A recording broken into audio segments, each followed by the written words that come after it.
وَأَوْسَطُهَا مَغْفِرَةٌ دوسرا اشرا مغفرت کا ہے جس کا آغاز آج کی رات سے شروع ہو جائے گا. وَآخِرُهَا عِتْقٌ مِّنَ النَّارِ آپ نے فرمایا آخری اشرا وہ جہنم سے خلاصی کا ہوگا. بس یہ اشرے ختم ہوتے چلے جائیں گے. بس بہت بہت بہت بہترین ہے وہ شخص جس نے رمضان کو بہترین عبادتوں سے مزین کر لیا ہو. ابھی جو غفلت کے ساتھ ہمارے ایام گزر گئے اس پر استغفار ہو. آئندہ جو لمحات باقی ہیں اس کے لیے مکمل تیار ہو جائیں. دست بدستہ اپنی کمر کو مضبوط کر لیں. انشاءاللہ اعمال صالحہ کر کے قرآن پاک سے جڑ کر کے تراویح کی اہتمام کر کے اسی طریقے سے نمازوں کا، تلاوتوں کا، اذکار کا، روزوں کا، تمام عبادت صالحہ کا اہتمام کر کے ہم اپنے اللہ کو راضی کر لیں گے. بہت سی مرتبہ یہ ہوتا ہے ہم رمضان غفلت کے ساتھ گزار دیتے ہیں، روزوں کو غفلت کے ساتھ گزار دیتے ہیں. آپ علیہ السلام نے سخت وعید ارشاد فرمائی.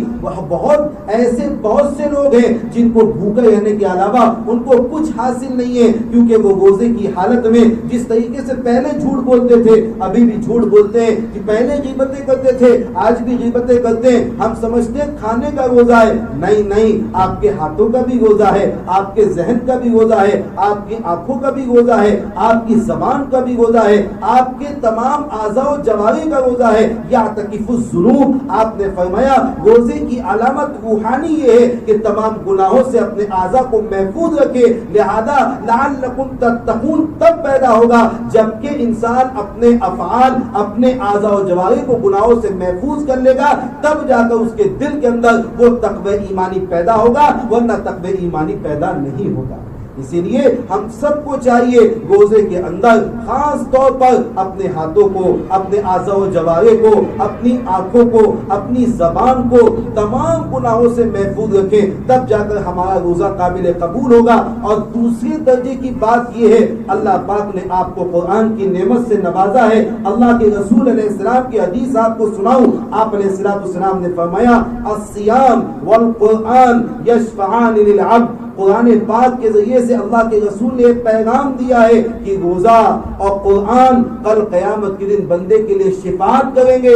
فیقول الصیام یہ روزہ کہے گا منعته بعقل بالنہار اے میرے اللہ میں نے اس کو دن بھر کھانے پینے سے روکا، فشفینی میری شفاعت کو قبول فرما. فیقول القرآن قرآن کہے گا منعته بالنوم باللیل فشفینی اے میرے اللہ میں نے اس کو رات میں جو تراویح کے اندر کھڑے رکھا، قرآن پاک اس نے پڑھا ہے سنا ہے، فشفینی اللہ میری شفاعت کو قبول فرما. فیشفعان حضور نے فرمایا یہ دونوں اتنے خطرناک جھگڑالو ہیں، دونوں کی شفاعت کو قبول کیا جائے.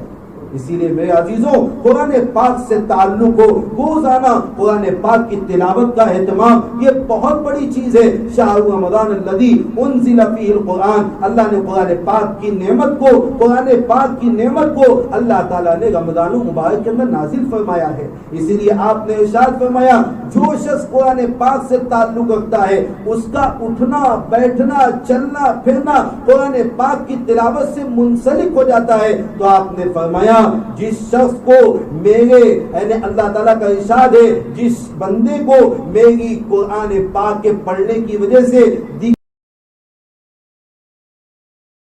شکریہ ادا کیا جائے اتنا کم ہے.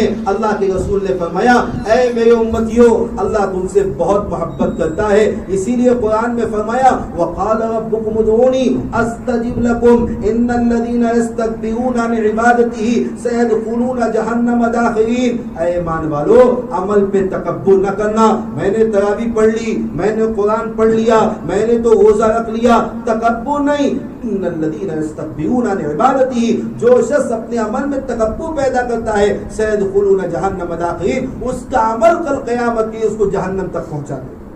اسی لیے عمل پر تکبر بھی نہ ہو، عمل پر اخلاص ہو.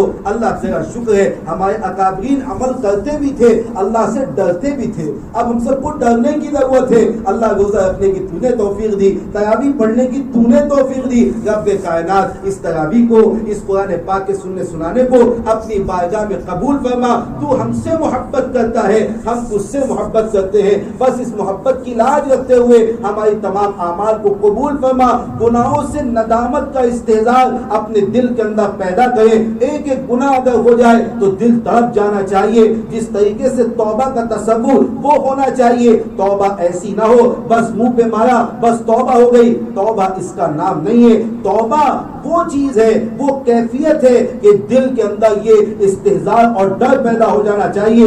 کاش اللہ کے سامنے میں کیسا منہ دکھاؤں گا, حضرت محمد رسول اللہ صلی اللہ علیہ وسلم کے سامنے میں اپنا کیسے چہرہ دکھا پاؤں گا. حضرات صحابیات کے اندر یہ جذبات تھے.